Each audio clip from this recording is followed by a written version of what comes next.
A pleasant day, everyone. I am Ana Fe Guadalquiver, and for today's topic, we will be going to tackle about Chapter 16 of Legal Aspects in Tourism and Hospitality, entitled Formalities of Entry in and Exit from the Philippines. So for the learning objectives, we have to identify various government requirements for foreigners to enter the Philippines.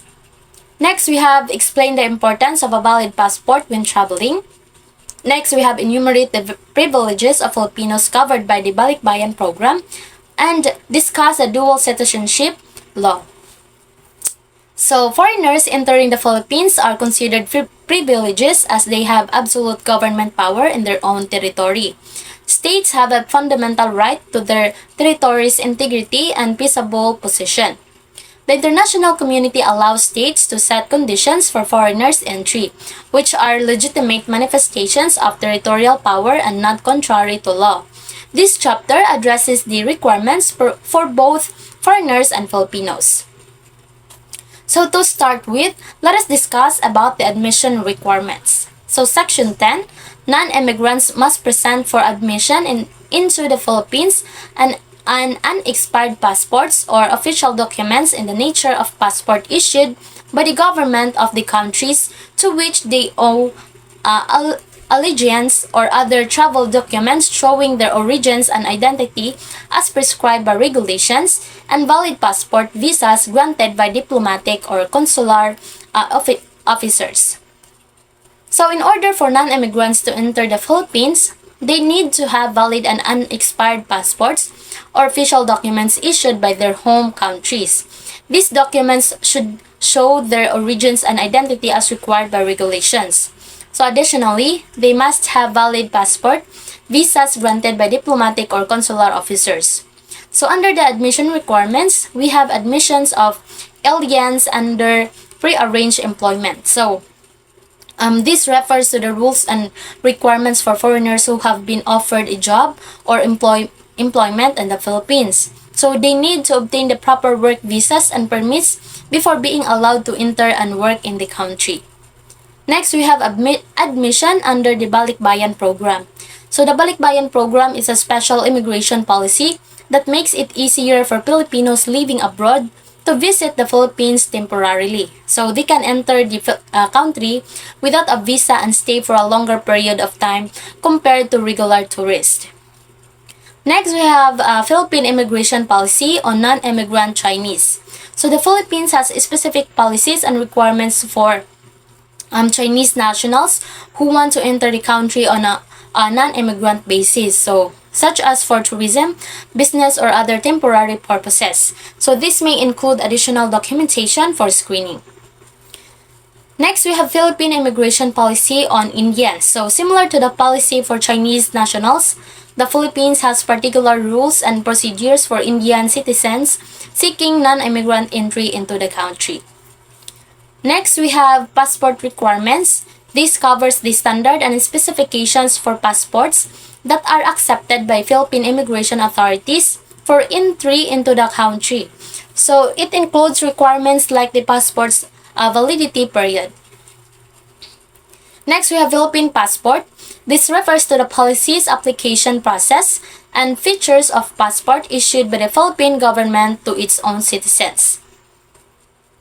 Next, we have fantasy passport or camouflage passports. This addresses the issue of fake or disguised passport that may be used to try to enter the Philippines illegally. So the immigration authorities have measures to detect and prevent the use of such fraudulent travel documents.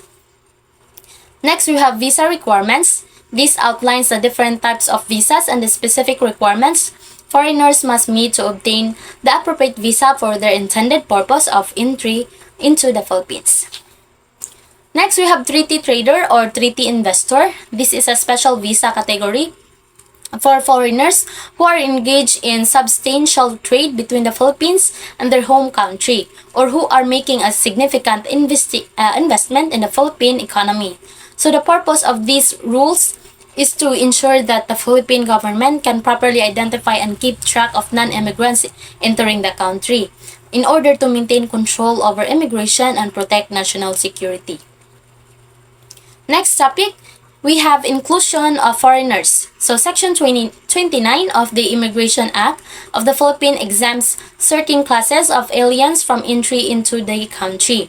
So these include insane individuals, those with dangerous or contagious disease, those convicted of moral turpitude, prostitutes, those likely to become public charges, polygamists, paupers, vagrants, beggars, those who believe in or advocate the overthrow of the government, those who are physically capable of reading, those accompanying an excluded alien, children under 15, stutterways, unskilled manual laborers, those excluded or deported, those removed from the Philippines at the expense of the government, indigent aliens, and those not properly documented for admissions.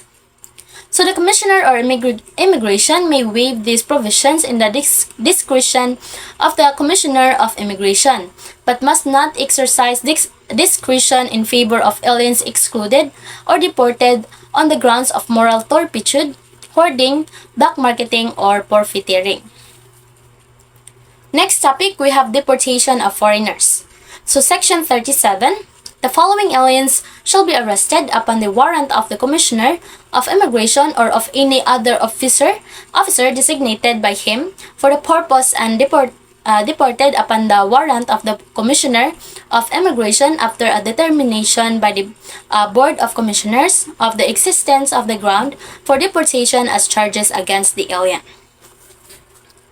So this includes those who enter the Philippines through false or misleading statements. So who were not lawfully admissible at the time of entry, who are convicted and sentenced for crimes involving moral turpitude, those who are convicted and sentenced for violating the law governing prohibited drugs, those practice prostitution, those who become public charges within 5 years after entry, those who remain in the Philippines in violation of any limitation or condition, those who believe in, advise, advocate, or teach the overthrow of the government, those who engage in profiteering, hoarding, or black marketing, those convicted of any offense penalized under Commonwealth Act number 473, or those who defraud their creditor by absconding or alienating properties to prevent them from being attached or executed. So next topic, we have detention of foreign travelers. So Section 25, for the purpose of determining whether aliens arriving in the Philippines belong to any of the classes included by the immigration status, the examining immigration officers may order such aliens detained on board the vessel bringing them or in such other place as the officers may designate. Such detention to be for a sufficient length of time to enable the officers to determine whether they belong to an excluded class, and their removal to such other place to be at the expense of the vessel bringing them. So let's say a group of foreigner tourists arrive at the Philippine airport. So the immigration officers at the border checkpoint review their passport and documents and suspect that some of the travelers may be trying to enter the country for reasons other than tourism. So under this law, the immigration officers can order those suspected travelers to be detained either right there in the airport terminal or in the airplane that brought them.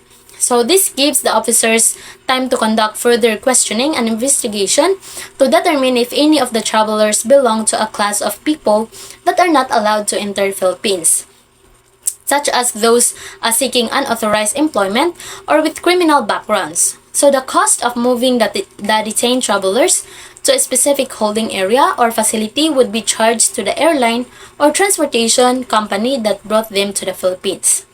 This is to ensure that airline takes responsibility for bringing the passengers who may not be eligible for entry.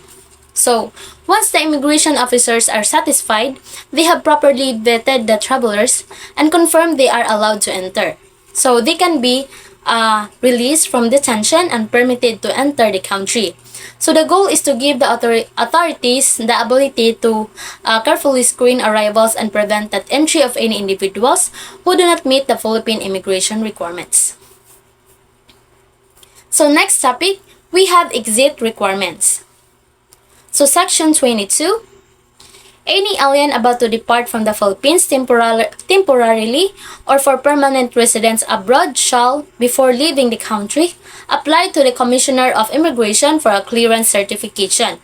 So if the Commissioner finds that the applicant has no pending obligations with the government, its instrumentalities, agencies, and subdivisions, and there is no pending criminal, civil, or administrative action which by law requires his presence in the Philippines, the Commissioner shall issue the certificate upon surrender of the alien of all other certificates previously issued to him by the Bureau of Immigration, so showing his admission and or a residence in the Philippines.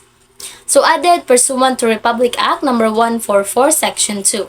So the purpose of this law is to ensure that foreigners leaving the country have fulfilled all their legal and financial responsibilities before being allowed to depart. So it gives the immigration authorities the ability to verify a foreigner's status and standing before permitting them to exit the Philippines. So this helps prevent situations where foreigners might try to leave the country to avoid pending legal issues or outstanding debts owed to the government.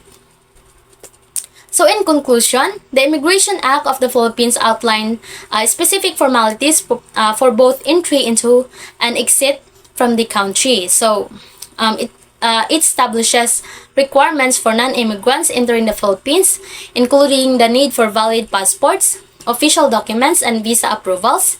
And additionally, the Act details the exclusion of certain classes of aliens and allows immigrants officers to detain arriving foreign travelers for the purpose of determining their admissibility.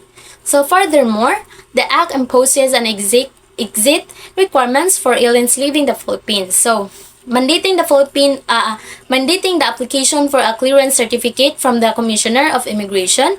This certificate is issued upon ensuring that the departing individual has no outstanding obligations with the government and that there are no pending legal actions requiring their presence in the country.